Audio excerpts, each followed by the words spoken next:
to The Wintering, the series where together we are going to tackle the season head on and come out the other side better versions of ourselves for having done so. Welcome to the Pentlands National Park here in Scotland, and these are 6 ways that you can build your resilience this winter.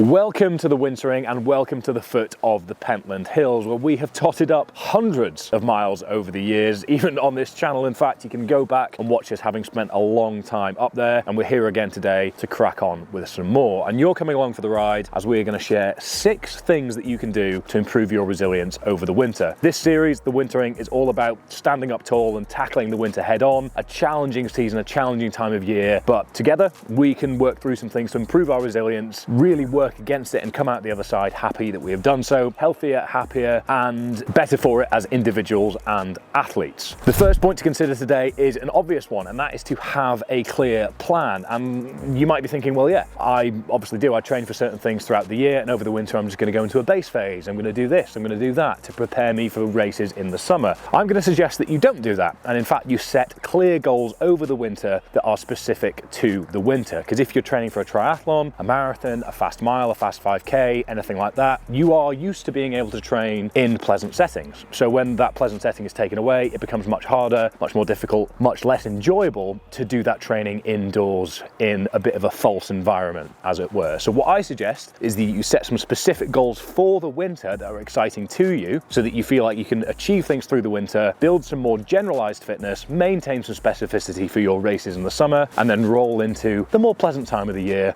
with a clear plan on how you're then going to specialize to what you've got coming up. I'm personally focusing on building a lot of volume outdoors running and improving my indoor strength across a variety of disciplines, and those are my winter goals. I'll box those off and then move on to my summer goals, confident that I've maintained my fitness along the way. Point number 2 is more of a practical one, and that is to be bold, start cold. There might be a temptation, because it's currently chilly, to get moving with your training in layers galore, and in fact mine is trying its hardest to stay with me.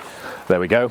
But in reality, you're going to get moving and you're going to get warmer as things progress. And the amount of times I've been caught out on the bike, on my feet, doing any sort of exercise outdoors, where after about 10 minutes my heart rate's risen up and I'm like, wow, you are way too hot. Then I'm carrying too much weight on my back, or I've got a layer that I need to offload that I have nowhere to offload to. It can become quite frustrating and get in the way of what we've just discussed, which is enjoyment of training. So be bold, start cold, as the Royal Marines say, and maybe don't be like those 2 hooligans over there who are currently jacketed up to the eyeballs.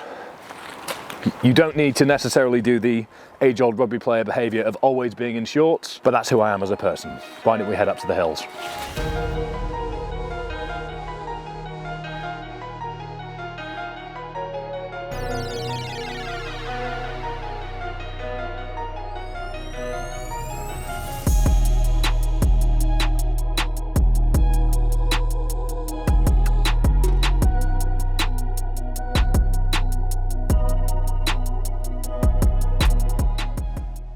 So the third thing to consider actually ties quite nicely into point number 1, which is to try something new. The winter is a fantastic opportunity to take a step back from the things that you focus on when the weather is conducive to better conditions, not having to think too much about the admin and prep that goes into stuff. And with that comes a great time to think, you know what have I been putting off? What am I keen to try? For me, years and years ago, it was actually getting out into the Munros here in Scotland. For those that are interested, that is any mountain over 3,000 feet. There are 282 of them. them, and I have done just over 80. And that was something that I discovered in the winter when I took a step back from long distance triathlon training, long distance road running, and spent a lot more time in the hills, just moving at a steady aerobic pace in a new environment, and I got a huge amount of value from it. If there's something that you've been thinking on, whether it's ticking off a bodyweight back squat, a double bodyweight deadlift, picking up an Atlas stone for the first time, learning to clean and jerk, or maybe it's simply getting back in the pool for the first time since you were 12 years old and you just had your Frosties badge sewn onto your towel. Whatever it is, this is a great time to give something new a go. Accept that your training volume and intensity isn't going to be as high, isn't going to be as easy to execute as it is during the summer, and to take that as an opportunity, not something that actually affects your mood, affects your excitement, affects your tolerance for training. Because if you're watching this, I'm assuming that you're somebody that trains consistently, and therefore what we want to do is set up a set of goals, set up systems in our day-to-day lives to give us the best chance of success, enjoyment, and adaptation over time. So point number 3 is to try something new.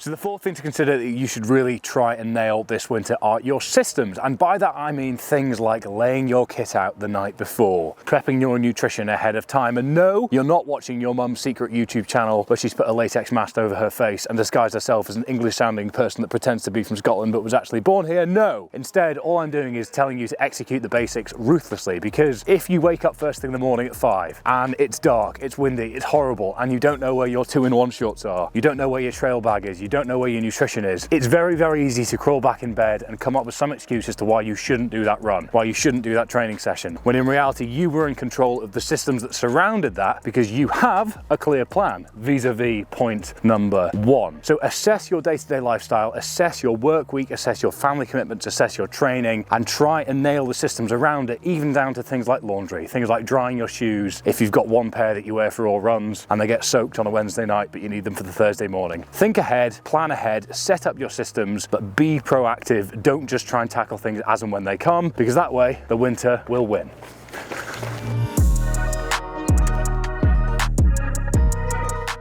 So point number 5 is to use the winter as a chance to work on your weaknesses. And yes, I'm aware that a lot of these points are somewhat intertwined, but that's because essentially a lot of building resilience is just doing the reps and exposing yourself to the difficult things that come. But working on your weaknesses is something that we should do over the winter, because obviously some of us might not have as many races, we might have bigger gaps, which means that we can sort of let the ego settle, let the really black and white metrics of weight on the bar, pace at the park run, pace at the ultra, whatever it might be, settle for a little bit, so we can bring up other energy systems, other areas where we're lacking, other things that we want to improve on, or like I said earlier, try something new. Something to avoid, however, especially when it comes to a hybrid training point of view, is not to fall into the trap of doing an arbitrary base phase where you let your skills that you have developed and honed in degrade by putting them aside. Just through doing one swim a week, one turbo trainer a week, one run, one Olympic lifting session, one lifting session, just to groove the motions and really make sure that you're executing the movement patterns, means that you'll hold on to a lot of strength, you'll hold on to a lot of power, you'll hold on to a lot of speed just by doing the movement. If you just do something completely different over the winter, like seasonally focus on ultra running over the summer and then seasonally focus over strength in the winter, then all you're doing is seesawing rather than developing yourself across energy systems. And as most of you watching this channel probably fall into the category of hybrid athletes or are interested in becoming so, definitely something that we want to avoid. We want to be concurrently training energy systems throughout the year, and that means turning up certain dials as we turn down other dials, but never turning a dial entirely off. So focus and isolate your weaknesses, be honest with yourself, and don't let your ego get in the way, and then make a plan as to how to bring them up and make them strengths as you come into the spring.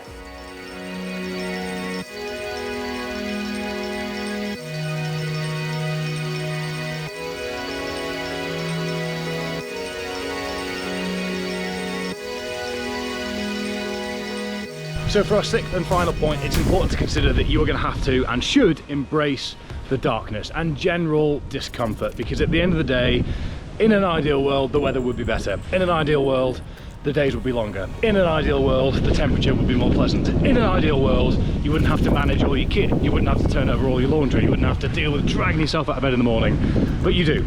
And that's what this is all about, is setting a clear plan, having clear systems, and making sure that you are well set up with everything that is within your control to overcome the things out with your control, which is the season itself.